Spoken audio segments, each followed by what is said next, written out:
We are recording. Good morning, everybody. My name is Nikki Vradenburg, and I'm really excited to be a part of the MCCE UNSummit.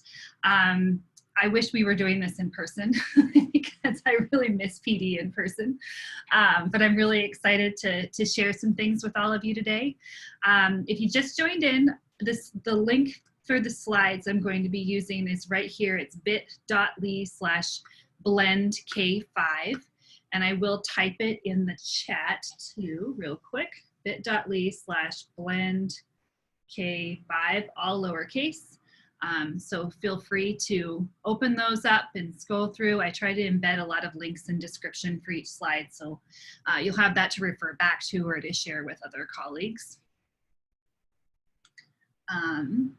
Let's see, find my cursor here. So if you want to ask me questions or you have things that come up, feel free to interrupt me. I want to make sure you get what you need out of this. And you can use the chat box if I'm on a roll and it doesn't look like I'm going to give you an opportunity to talk. Or if you're looking for something more detailed, feel free to email me as well. And I'm happy to connect with you and talk with you. I work at Montana PBS, and that is our PBS station in Montana located on the campus of Montana State University. My role is to support teachers and provide professional development for educators who want to use technology and media in their classroom. Before I stepped into this role, I was an elementary teacher. I taught for 16 years, mostly in the primary classroom. So lots of different combinations of K1 and K1-2 and 1-2 and all those good things. And then they let me teach 4th and 5th grade. The last year I was at my previous school, I had finally proven that I'd learned how to read and I knew the whole alphabet while teaching K1 for so many years. And it was lovely to move into the older kids space. So I'm going to be telling you a lot of stories from my teaching experience and some of the things that I did and how I came to blended learning. So one thing that I just love is this quote. I don't know if you're familiar with George Couros, who's the author of The Innovator's Mindset.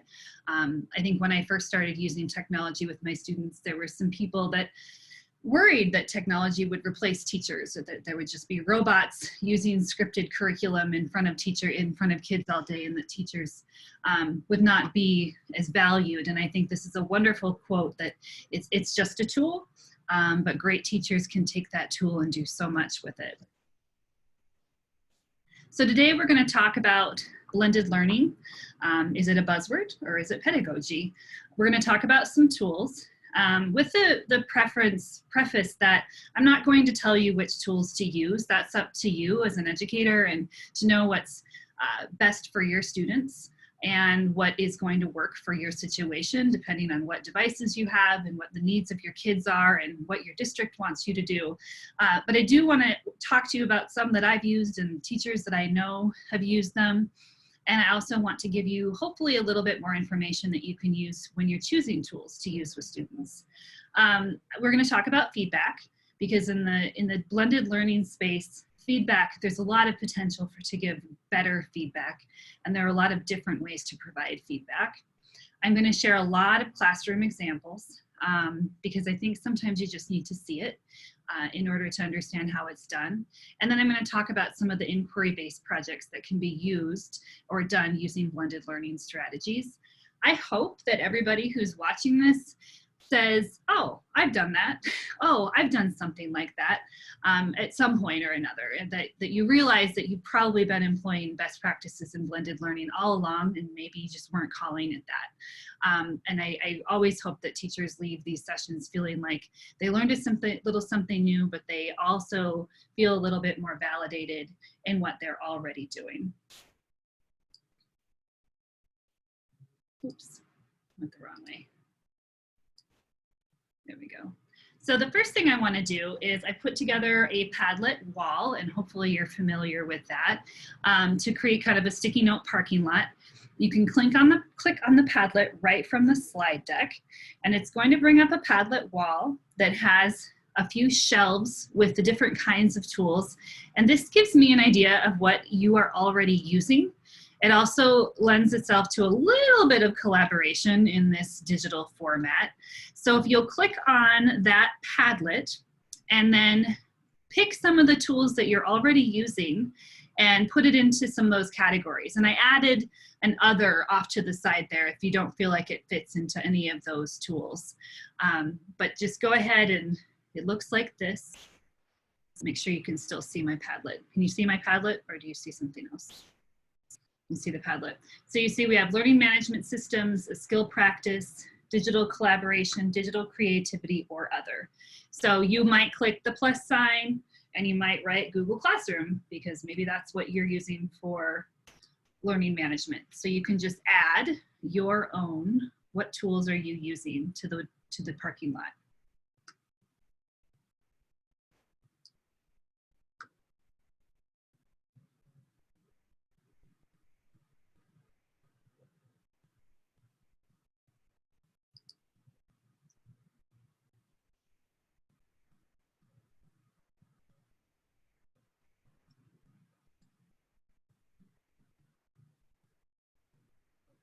Oh, good. So we're seeing Seesaw come up there.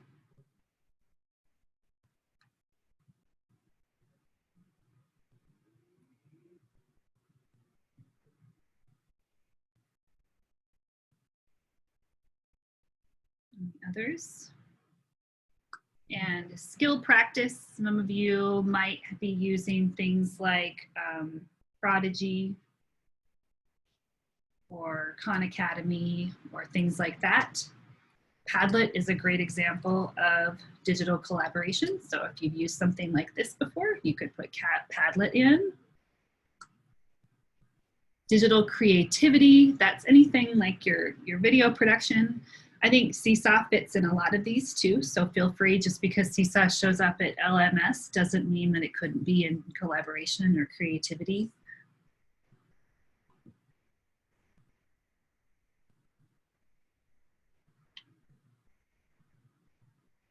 Also, just for anybody who maybe came in late while I was talking, this is the link for the Padlet, and I'll put that in the chat. Make sure everybody gets to it. Oh, good. Adobe Spark is a great one. The G Suite, perfect for collaboration. Class Dojo, that is a great one.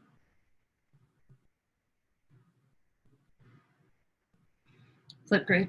I love Flipgrid, and I think we could put Flipgrid in digital collaboration as well. I see someone's working on that.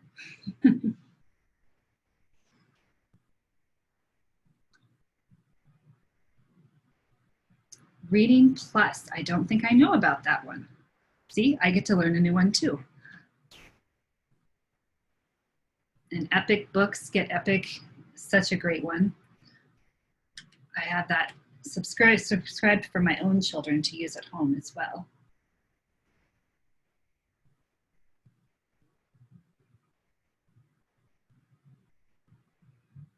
Good. All right, so that gives me a good feel for where everybody is and what some people are using. And if there are things that you aren't familiar with on this list, feel free to open a new tab and start looking. Use your time to learn what you want to learn. Looks like we're getting a lot of skill practice platforms, so that's really cool. Raz Kids is a great one. Class Kick, I see that one coming up. That's a great one.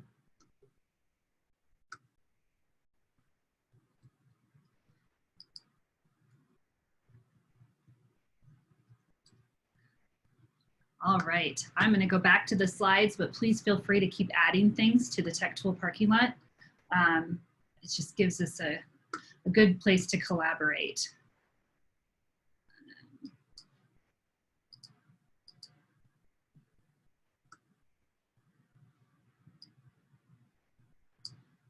Exit here.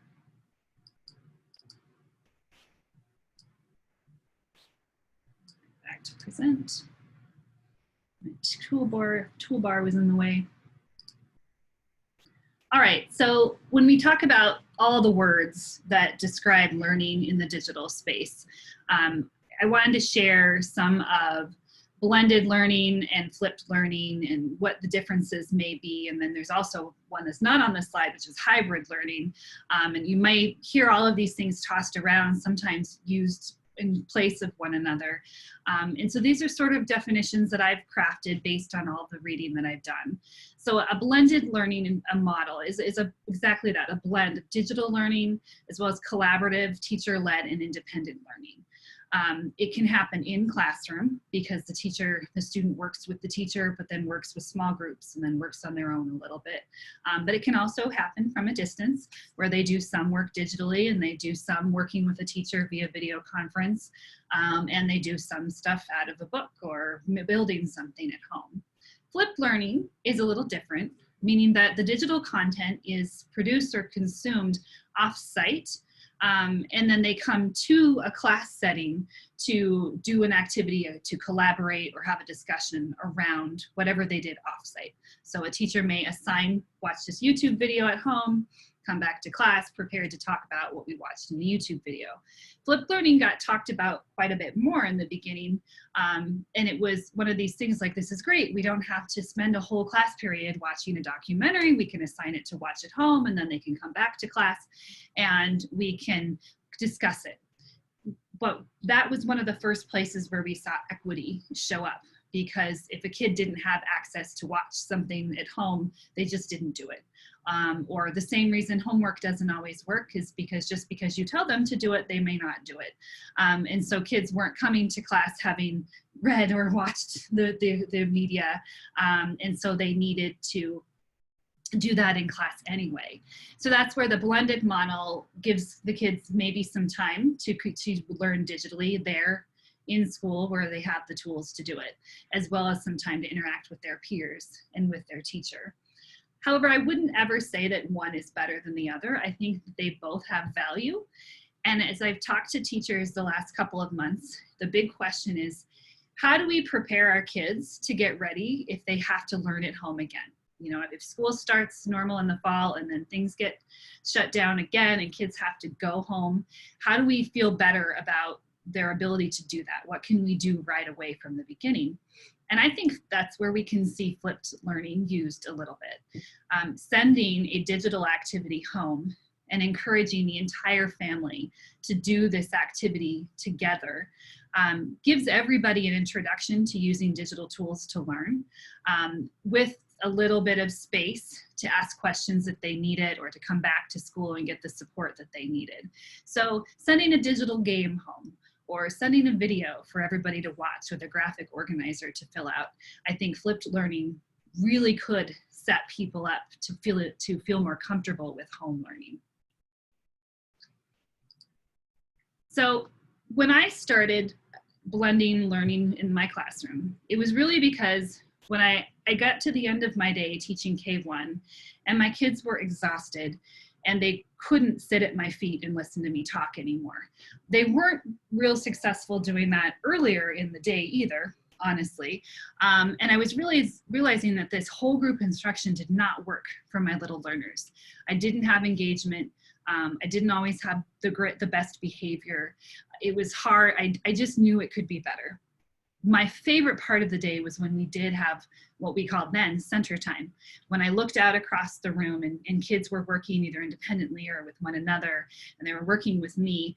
And I had a vision for that to be my entire day, for the kids to be busy and engaged throughout the day, working at their level and getting some time with me and some time on their own. Because I knew when they were with me, they were getting the best instruction. And when I had a small group or I had a one-to-one lesson with the kid, the engagement and the retention was so much higher. And I really wanted to bring up my opportunities to teach kids in small groups and one-on-one. And so that's why I started using blended learning in my classroom. And that meant using a lot of digital tools from the get-go and spending a lot of time at the beginning of the school year teaching kids and their parents how to use those tools. So some resources that you might want to check out as you're exploring blended learning. I'm going to show you on the next slides. This first one, moonshots. And I always feel like I need to hold up the book, not like you could touch it, but if we were in person, I would hand you the book and let you look at it. But this is one of the first publications to come out about blended learning. And for those of us in the elementary space, the first couple of chapters is the one I would highly recommend. The rest of it really talks about blended learning in a college or high school setting, which may not feel like it's completely relevant if you're in an elementary setting. But the first chapters are all about creating a classroom community where there is trust and mutual respect, that kids are encouraged to be independent, that there's a lot of collaboration, and then we talk to one another with kindness. So nothing new there, but the difference is this is empirical research that was published in a book, so we can feel good about using it. There was a website to accompany this book with a lot of great resources for teachers to check out. And I think this helps you to think about how your classroom might need to be structured for blended learning experiences. The next resource is this one. Catlin Tucker is also another high school teacher who writes about blended learning. But I really think that her work also transcends all grade levels. She has an amazing blog and she keeps up on it regularly, as well as a Facebook page where she's always putting things up. She does a lot with Google. And so if you're a Google school and looking for support with Google activities, she has great resources for that. And she has a wonderful podcast. So I would highly recommend checking her out. If you're going to do a book study with your staff or anything like that, this book is a great one to pick up. So when we start blended learning, we need to start with what is called a learning management system. And that's basically a digital space to hold the work. And it's either a space where you put things out for kids to see and that's it, or it's a space where you're putting things out and kids are returning things to you. There's some conversations between you and kids, and maybe parents have access to that as well. If you don't have learning management, you'll quickly want one, because when you're getting work and it's all showing up in your email inbox, that can be really hard to manage. When I first started with my 4 or 5 students and we were using Google Classroom a little bit, I was still in the habit of having them email me things. And I quickly learned that checking my email for, 15 things to be shared with me was not efficient. And so moving over into Google Classroom to use those systems and tools that are already part of that is worth it. For the younger kids, I talk to teachers about using Seesaw as a learning management system, K-3, because you can do all of the same things in Seesaw that you could in Google Classroom. You can post work, you can post videos, you can have kids do assignments or activities and send them back to you. You can communicate with families, you can have private communication with families. It's all there for Seesaw. And because Seesaw is such a symbols-based platform, kids don't need to be strong readers in order to use it, and they can use it independently. Now, there are others out there that don't show up on the slide. These are just the ones I've personally used. Microsoft Teams is the Microsoft version of Google Classroom and also has that ability to post assignments and have chats with students and have video conferences with students. Some paid learning management systems are Canvas and Schoology. You do get what you pay for, so if your district does have the money to invest in a learning management system like Schoology or Canvas, it usually is less glitchy and has a few more features and a little bit of tech support on the other side, which can be really helpful. KidBlog is, I had a class blog when I was working with students. From when I was teaching K-1, we started with using KidBlog.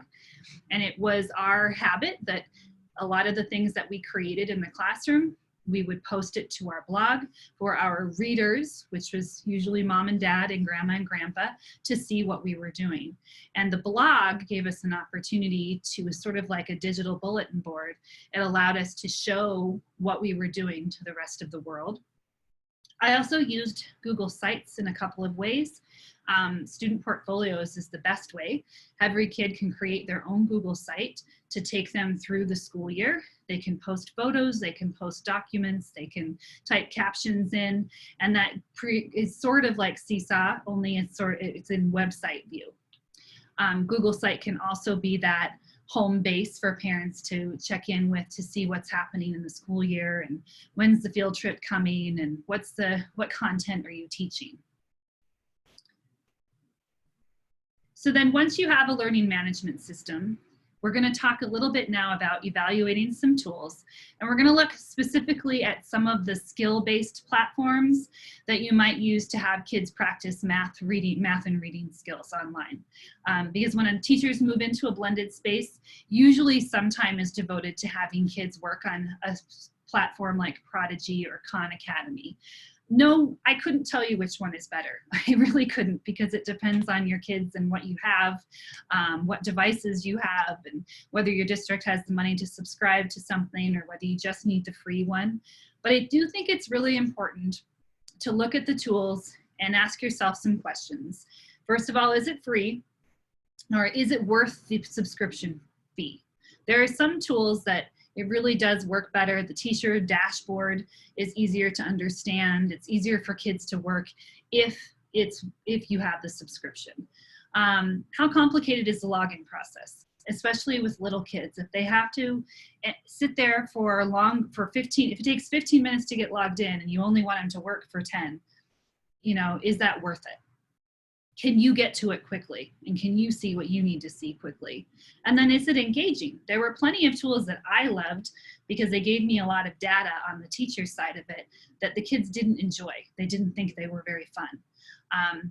That being said, also, kids would like a tool in the beginning, and a couple months later it would lose its novelty and they wouldn't enjoy it very often. So I had to switch things up a lot. So we might use Khan Academy for a little bit and then move over to Front Row for a little bit, just so they get something new to keep things more interesting. And then most importantly, are you meeting your learning objectives? Are they learning what they need to learn using these platforms? And the best one, of course, is the one that they'll use, the one that they'll log into and do for a little bit for a period of time. So when you're using new tools with kids, you have to set aside time for them to learn how to use the tool. So obviously you put the content to the side and you let them practice logging in. You let them practice clicking around on the site. What happens when I click here? What happens when I click there? Oh, I'm stuck. What do I do when I get stuck? Allowing that sandbox playtime is really important. And if you don't give it to them, they'll take it, whether you want them to or not. I always try to designate a tech time every week, and that tech time was really devoted to teaching the kids how to use the tools that I knew they were going to need later. Sometimes I invited a parent volunteer to come and help during that time, and that did a couple things. The parents felt comfortable using the tools, and then it also gave me an extra pair of hands. But I also usually had a kid in my class that was pretty techie and really rose as a leader. And so I'd let that kid assist me during that tech time too.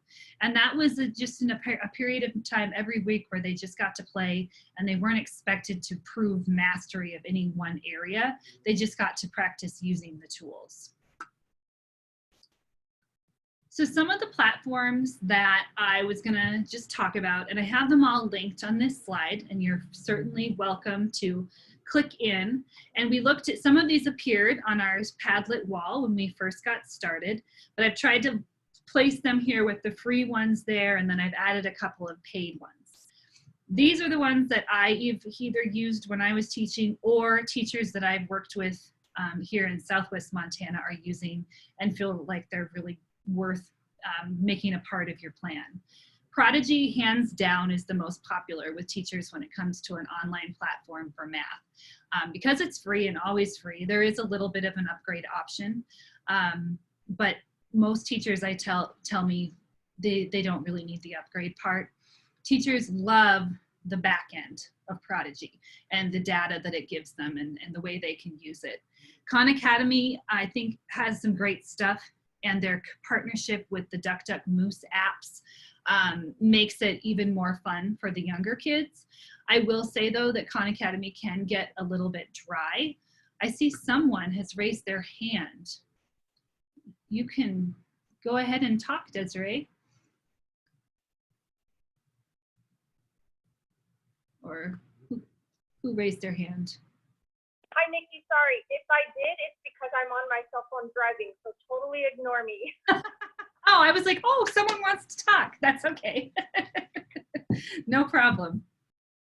All right. Yeah, like I said, Khan Academy can get dry and not be as interesting for some kids. Now, Freckle used to be front row. So you'll hear me say front row, I mean Freckle now. They've changed, but their system is beautiful. And what I like about Freckle is that it has a diagnostic test built in. And so you can have kids take diagnostic in both language arts and math, and then it will prescribe a path for them to follow.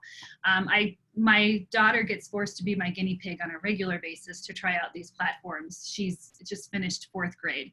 And I put her in front of Freckle, and she got into an oral language grammar lesson.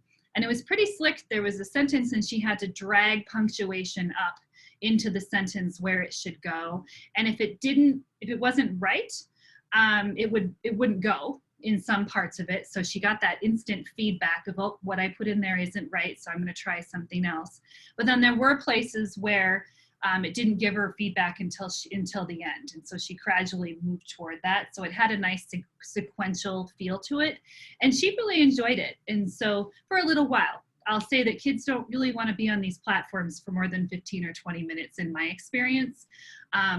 They do get burned out on them quickly. So it certainly can't be half of your math time, but it can always be a portion of it.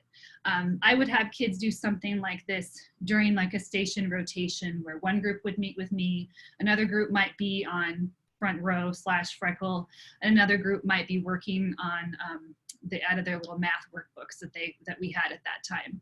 So that's just a way to use some of those things. Now Zern, I learned about when I was teaching one of these webinars, and someone put it in the chat box and I hadn't heard of it yet. Zern is completely free, and it's an entirely blended curriculum with lessons for teachers to do, and manipulative activities and hands-on activities, and then independent digital things. Incredible, just a little bit that I dug into it for teaching blended math. And it was, I actually typed into Google, is Zern free? Because I couldn't believe it was free. And so far it looks like it is. And the teachers in Livingston at the, I think that in the 3rd through 5th grade school were talking about using it and really loved it. And then some of our paid platforms, MobiMax, Happy Numbers, and Brain Pop are all good if you have the money and are of that, and that are worth it. As far as they will meet your needs if you're just not getting what you want from some of the others. So then this slide, and if we were in person, here's where I would like stop talking and let you look at things and explore and dive in. But so I'll encourage you to do that when I'm done here. The other thing that kids can do is, instead of having a platform where they have to log in and it saves their progress, they can take a device and work independently or with a partner using any of these types of tools. And this is more listening, viewing, and reading activities. Somebody already put Epic on the Padlet, so I know that's being used. Epic was such a popular one with my students that we used it for research as well, because we knew that we didn't have to worry about ads popping up there. It's both audiobooks as well as reading books. There's some video content as well. I would have kids read a book on Epic and take a screenshot with iPads and then post the screenshot on our class blog and then write a caption underneath of it to describe what it is that they were reading about when they were reading on Epic. So that's how you could build some accountability into using some of these tools. This website, Podcasts for Kids, check that out because that's a really cool list on common sense educators, divided into grade level recommendations for podcasts for kids. I think the Listening Center, when I first started teaching, the Listening Center was this like tape recorder with cassette tapes, and it had a handle, and we plugged headphones into it with like the curly cord, and they were big, huge headphones. I think now our listening centers have evolved into an iPad with some earbuds or an iPad with some headphones, and we can listen to podcasts, and we can listen to audiobooks, and we can watch videos. It's such an amazing transition that our kids get to go through, and all the different ways to learn. Unite for Literacy is really for that kindergarten, pre-kindergarten, kindergarten group. These look like your basal readers, only they're digital, but they do have the audio feature, so you can listen to them read out loud. Wonderopolis is one of my absolute favorite websites, and I'll talk a little bit more about how I used it in a little bit. We used it so much that it also became another trusted website for research and for some of our inquiry-led things. And it also is one that doesn't have a lot of ads. The structure and the look of the website is something that is consistent, so kids know where to find content quickly. Newsela, or I never know how to say that, Newsela, not really sure, but News, ELA, this is really for grades 3 and up. And I used it for my high level readers in the K-1 class. I always had maybe a 4th or 5th grade reader that was in kindergarten and 1st grade, and I could find content for them on this website. This takes current events and creates a kid-friendly story that can be used for kids. It can be printed or it can be read digitally, but it also gives you the option to take the same story and change the reading level. So you might have a story about the 4th of July and Independence Day, but you could put it at a smaller lexile and an even higher lexile, and you can toggle between the different reading levels. This is wonderful because all kids can then get the content that they need. I think right now we're in a place where teaching kids to read about what's in the news is really important because it's changing so quickly, but there are a few sites that we can bring into elementary classrooms, and so fortunately Newsela is one of them. You can pay for some premier features of Newsela, such as highlighting and annotation and typing your answers into things, and assigning kids things. And that's really up to you if those are features that you'll use. I know teachers that use the free version and have no problem with it and like it for what it is, just finding some reading material and getting it in front of students. Then there's the DIY digital content. So sometimes there's so much out there. We could spend forever trying to find just the right video or just the right digital book. Sometimes the solution is just to make one yourself. If there's content you want kids to get and you want to teach it to them, you've got to create something. And when I talk to students and other teachers, they tell me that they love their teacher created content more than anything. We may think that we're competing with professional YouTubers now who have great lighting and excellent editing skills, but really us sitting in front of a computer talking to our kids is just as effective. So we can go into screencasting, which is basically the recorded version of a webinar. What I'm doing now is I'm talking over some slides. We can use a lot of different tools for that. I've recently discovered Loom, and what I like about Loom is that the recording lives on Loom. And so if you have parents or school members that are a little leery of YouTube and what might happen if we put a kid on YouTube, creating a screencast in Loom sends them to the Loom website to see just your video. And it does allow them to give you a thumbs up or leave you some comments, but it's a little bit more secure and more private. I was a kindergarten teacher in New Mexico that shared that that was how she was teaching. Her school wasn't allowing her to use video conferencing with her students during the distance learning time. So she was just recording them a Loom every morning and saying what she would say during their morning time. And the kids were watching it and then leaving comments with their families were helping them leave comments on that Loom. The other ones that are great, Screencastify, Explain Everything, but Seesaw also has that screencasting option if you're already using that platform. If you look in the notes section of this slide, you should see the link to a video that was created by Paul Anderson. who is he was the National Teacher of the Year, but he was the Montana Teacher of the Year as well. And he created this great video called How to Make an Educational Screencast. And it is, I mean, it's great. He breaks it down with the equipment he uses and the software he uses, and it's pretty short and he's easy to understand. So if you're kind of trying to dip your toe into creating screencasts, and check him out. I also put a link down there for, there's a great article in Edutopia, that in a video on Edutopia about how long a screencast should be and what kinds of content should you put in a screencast. I know there were teachers that felt like they should be talking for like an hour because that's how long kids should be sitting in front of them if they were in class in person. And what research is telling us is that some kids can only pay attention for about 5 minutes, depending on their age and their attention span. And most screencasts shouldn't go past 11 minutes. So it's just something to think about. You can make a whole bunch of them and share them over time, but creating those videos. The next part to screencasting is a slide presentation like this one. And I had a teacher just a couple weeks ago, we were talking about Google Slides, and he was paralyzed by the design part of the slides, that he didn't want them to look bad. And he didn't know how to design a slide presentation that he thought was appealing or engaging. And that's where I shared these sites, Slides Carnival, Slides Go, and one that I should add to this, but I will, Slides Mania, are all sites where you can get templates for slide deck presentations, either PowerPoint or Google Slides. And what's really awesome is that this particular slide deck you're looking at, this is a template from Slides Go. And so I just download the whole template, the graphics and everything's there. I just change the text and maybe play around with the order of things. So you can have a really nice design without having to spend a whole bunch of time designing your slides.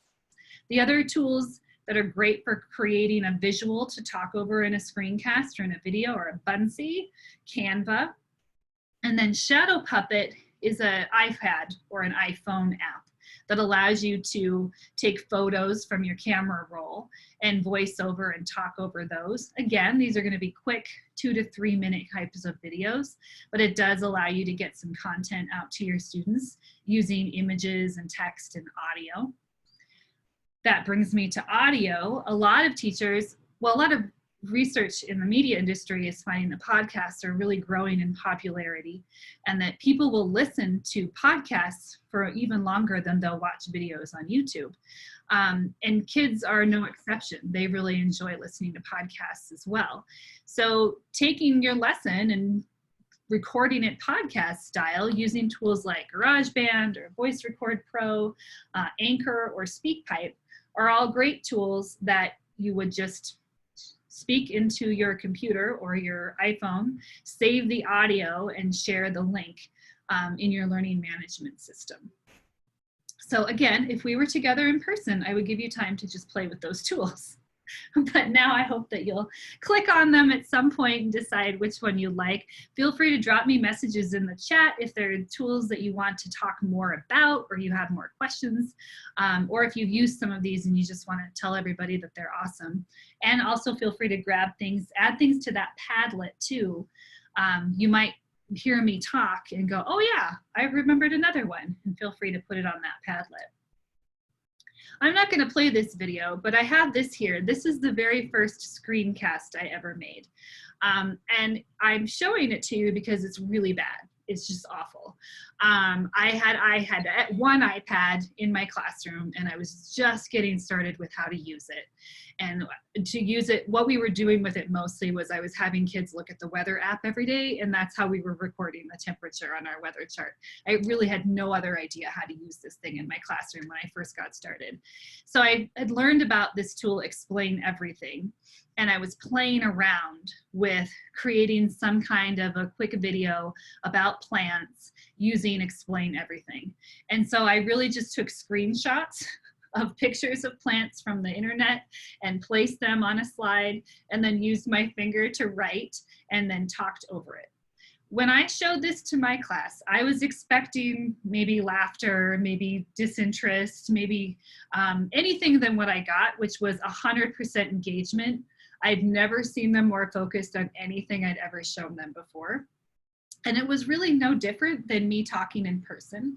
In fact, I was a little overcome by the fact that me on video was more interesting than me in person.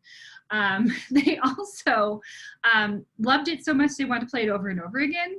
And then when it was their time to work with the iPad during center time, they were watching the video during that time. The next day, when a kid hadn't been there for the day, they insisted that he be allowed to watch the video since he had missed it earlier. And then something really extraordinary happened. A lot of kids saw that, well, she made that, I could do better than that. And suddenly this real interest in making videos and making media and showing what they knew with this tool began to grow in my classroom. And it became a big contest to see who could make a better video than Mrs. Vradenburg. And they did very quickly. And so our kids used Explain Everything then to take pictures of their writing and paste that writing into Explain Everything, and then audio record themselves reading their writing. And then we uploaded the Explain Everything video onto our kid blog. It was so many steps, but this was before Seesaw. If I had had Seesaw, we would have just used Seesaw to do all of that. But again, I had to start somewhere. And none of that would have happened in my classroom if I hadn't made this horrible video with screenshots and handwriting. And at one point, you can watch it later. At one point, someone walks in while I'm recording and I have to stop and say hello to them, and you'll hear that show up. So, but honestly, you have to start somewhere. And the first one will probably be pretty bad, but the next one might not be so bad. The other fun thing to do in a blended learning environment is what I think about is playful learning. And that's the game aspect of giving kids time to use devices. I think it's so cool to put two kids on one device and have them play a game, and then really encourage them to talk to each other about the games they're playing and the strategies they're using, and to stop for a minute and think about what they could have done differently. I love sitting down next to a group of kids and then hitting pause really quick and say, tell me what you're learning right now. What's the skill? And a lot of times they could tell me. I also really like to have kids take screenshots in the middle of their gameplay, and then put those on a platform like Seesaw or a class blog, and then caption what was happening during that screenshot. If you use BrainPop, they have a tool like that built right into their subscription plan called a Snap Thought. And while kids are playing, they can hit the Snap Thought button and a little text box pops up and they can type in some answer to a prompt that you as a teacher might give them, and then your end of that, you'll see what their thinking was. And it really inspires that metacognition that can happen when kids play games. And I think there's a myth that, if kids are playing digital games, they're just messing around. And some are, I'm not gonna lie. But I think what's cool is that we trick them into learning with, the instant feedback of a game and the automatic rewards of playing a game and the digital badges and the earning coins and whatever it takes to get them excited. They get to practice the skills that they needed to practice anyway, but they're doing it in a fun game environment. So some of my favorites, already mentioned, BrainPop. Their Game Up page is free. You don't have to have a subscription to look at the games on BrainPop. And they're searchable by skill, grade level, and the amount of time you might be playing those games. So if you only have under 15 minutes, you can search for games that hit that category. You do have to have a subscription for the Snap Thought tool to work alongside with their games. Our PBS Kids online games are great and also are attached to learning goals. So every game is built with some kind of a learning goal in mind. Those are really for pre-K to third grade though, but those can be played online or through the tablet app. Code.org and PBS Kids Scratch Junior are both coding pieces of digital tools and are web-based or app-based. I started coding with my kindergarten and first graders, and we did it once a week for about an hour a week. At that time, we were using a tool called Codable, and it was just mazes, getting little fuzz balls through mazes using a series of arrows. The transformation I saw in my students with their confidence and their ability to solve problems and explore critical thinking was amazing, that it made me really a believer in coding as a problem solving, a science, and as a math activity for even the youngest of learners. I devoted time to teaching coding, and then coding became an independent part of my classroom during either math or science. And then I highly encouraged it at home. The PBS Kids Scratch Junior app is a block coding app that has a full curriculum that goes with it. There are 8 scaffolded lessons that allow you to walk your kids through learning the skills of coding. And each lesson builds on the other, so that at the end, they're really coding characters and building storylines for those characters to follow. And those can be shared in a variety of formats. Math Snacks is my other favorite website for digital games, and that's going to be for your older kids. Monster School Bus was a real popular one, and another one called Gate was really popular as well. So those are all created by MIT and their digital learning labs, also aligned to learning goals. I don't like cool math games. I'll say that right there because of all the garbage that flashes on it. And my daughter brought it up the other day, and I gave her a very long lecture about why I don't like cool math games, and told her she needed to stop playing that one, because I think the quickest way to get a virus is to play cool math games, honestly. But that's an aside. So then feedback is the next really important piece of blended learning.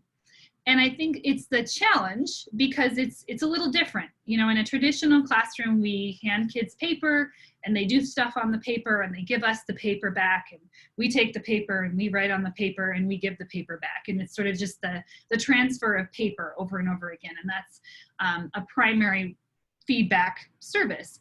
In a blended environment, we can do things with paper, but we also, if we're doing it in a true blended style, we have more opportunities to work with kids one-on-one and give them feedback that way. We can provide written, but we can also record ourselves talking directly to students using various video tools, using Chrome extensions, using audio tools. We can record audio comments, or we can just work with small groups and one-to-one and give that automatic feedback. Oh, Shondell is promoting Tracy. She does do awesome jobs with code.org. And if you want to learn more about coding, look up Tracy Piltz, because she has some really cool resources for that. Go here. So this is an example of how you might give feedback in a blended environment where kids are using Seesaw. So in this activity, the kids had to just use their finger to match the letter to the picture. This is a digital worksheet, basically. As a teacher, I can give feedback in a variety of ways just with the tools embedded in Seesaw. I can just hit the like button, and that's the equivalent of writing a star on the worksheet or stamping something on a worksheet, just hitting the like button. I can leave a comment that they might read, but as soon as I click on that comment, I also have the option to record an audio comment, which is really nice if you have little people who can't read their comments. I learned that very quickly when we were blogging. Our kids would post things and their parents would leave them comments, and then the line would form at my desk because I needed to read them their comments too. So when tools like Seesaw developed the audio comment feature, I was so happy to see that, so that you could leave written or audio, and mom and dad can do that on their end too. I can also provide text comments. I can add skill to this.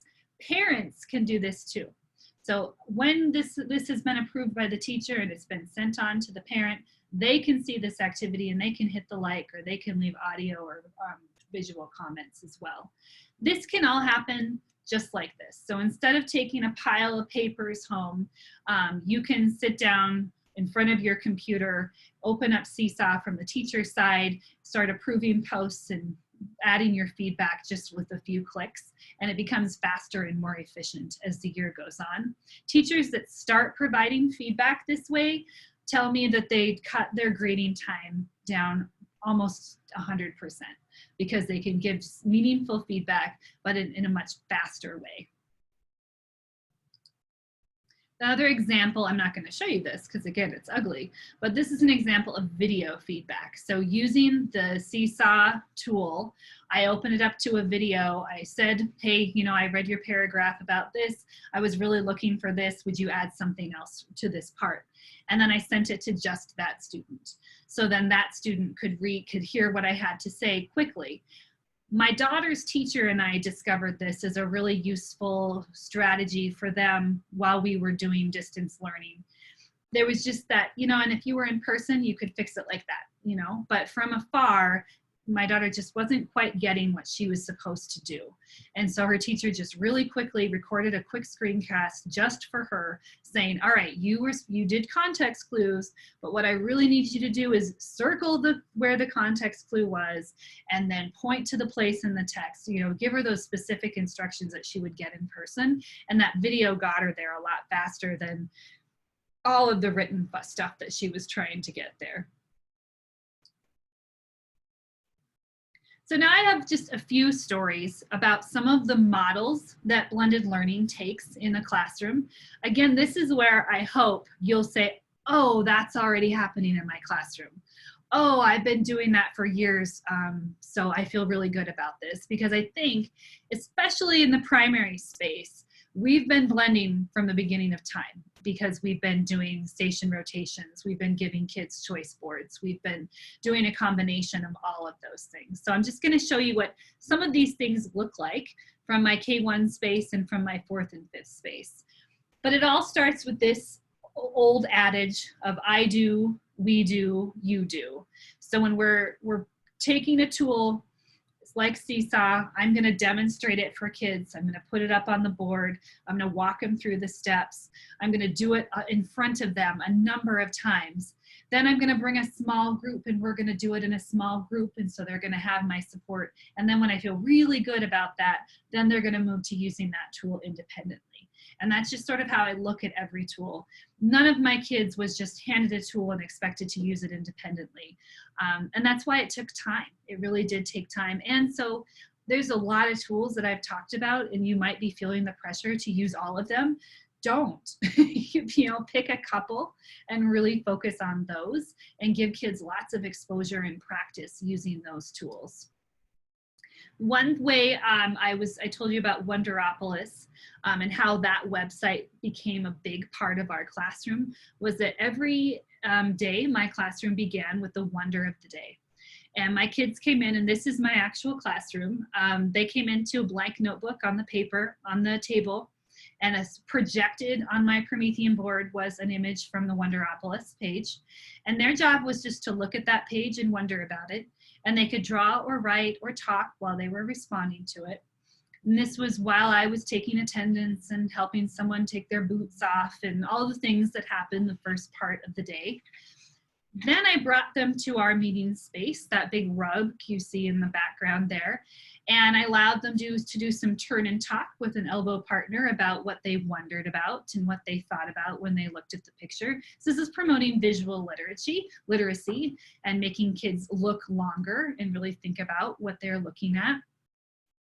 Then we, as a group, discussed what this wonder was. Wonderopolis is amazing because it'll have a big question like, why do dogs pant? And it gives us an opportunity to guess about why that happens. Then there'll be some images, there'll be a quick video we can watch, and then there'll be some text that we can read to learn more. And this could go as long as I wanted it to, or as short as I wanted it to. But it was what we did every single day. By about mid-year in January, when my kids were starting to do Genius Hour and some of those inquiry-based research projects, because they had watched me navigate Wonderopolis every single morning leading up to that, they were very comfortable using Wonderopolis as their research tool for their Genius Hour projects.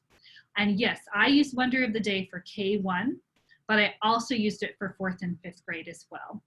I took an image from the Wonderopolis website and pasted it onto a Google slide deck, and I made about 20 of them in advance so that they were all ready to go when I got there in the morning. And then I linked that image to the page that it went with on Wonderopolis and used it that way. And I did that because when I just put the page up, the kids got really stuck on that big question. And I wanted them to think beyond the Wonderopolis big question and to just have some open-ended thought about the picture and the image. And I'd always try to find a really cool image of like a spider or something, you know, things that they were automatically going to get excited about looking at. So that's an example of my room. And that was a teacher-led activity that eventually became more student-driven. Go past that one. Then station rotation. So this was the goal. I wanted my whole day to be just full of station rotation. So my kids could go to a listening station, and that's where we'd have, it started out that old cassette player and kind of transitioned into an iPad where they could do epic books, or they could do scholastic storyworks or things like that where they were listening to reading. They might also watch a little video on those iPads or read on their own. Playing a game was always part of the rotations in either math or spelling or reading, and that could be a high-tech or low-tech opportunity. You know, maybe we're playing board games or card games, or we're doing a digital game. And then there would be some of them on a skills practice platform like Happy Numbers or Khan Academy. And then there would be a group meeting with me. And that was our day, in 15-minute intervals, just moving through those every single day. We do it for reading, and then we do it for math, and we do it for social studies, we do it for science, and every subject had its own station rotation, where the name of the station was the same, but I just switched out the content.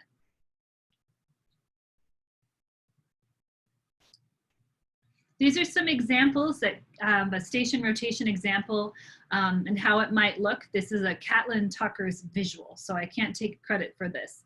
But she even simplifies it even more with 3 stations: offline station, online station, and teacher-led station. And I've had teachers respond really well to this. It's like, okay, yeah, I could do that. Even at the high school level, I've had teachers look at this and feel pretty good about it. And then you can see she's kind of got a group rotation here. So this one doesn't have the teacher meeting with every kid every day, because that may not be sustainable depending on what your day looks like.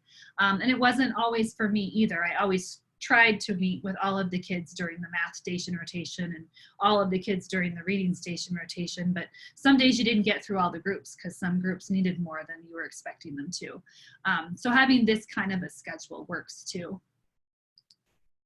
This is an example of what was at the writing station if kids went to a writing station, or what was at the station, a science station.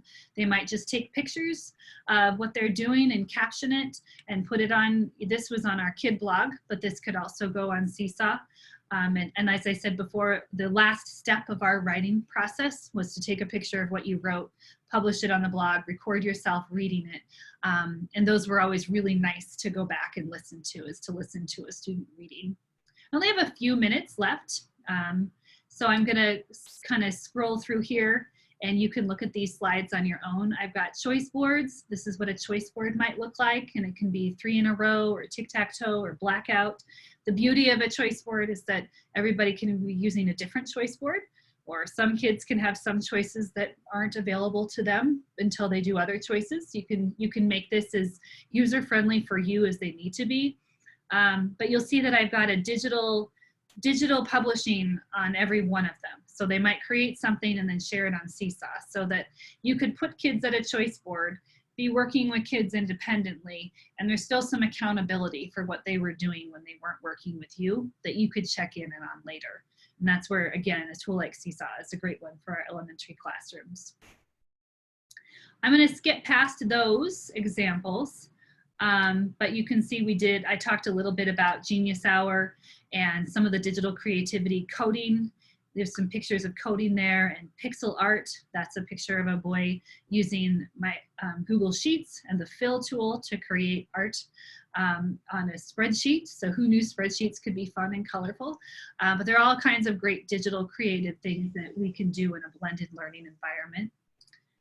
So if you have questions, feel free to put that in the chat box. Or as I said before, feel free to reach out and email me. I didn't get through everything I wanted to, but I thought most of it. There's all of my contact information, and feel free to email or text if you have questions. And then all of our website information for Montana PBS too. So I'll hang out if you have any questions and want to clarify anything. Otherwise, thanks for joining me on this beautiful July day, and enjoy the rest of your day.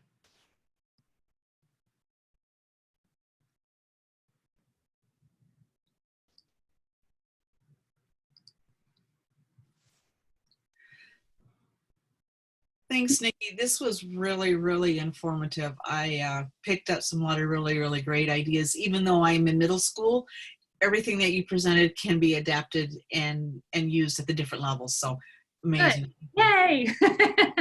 That's my hope. I always have to come out with, but I only have used this in elementary, so I can't say for sure. I can't say for sure it's middle school. So thanks, Kathy.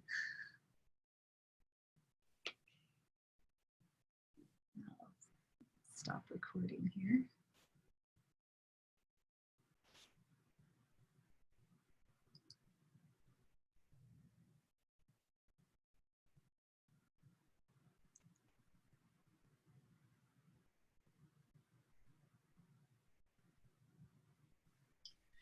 I know that you recorded this. Are we putting this on the MCCE website, or, I mean, because there are some that I'd love to go back to and be able to, do the click on the links and stuff. Yes. Shondell, did you want to speak to that? Let me go back to my original beginning slide. So I do have a link to that. You have a bit.ly, okay. Yeah. And then Shondell, I did record it. Go ahead. I did record it, so I think we're going to get it somewhere. Okay. Yes, Thanks, Kathy, these will all be linked on the MCCE website.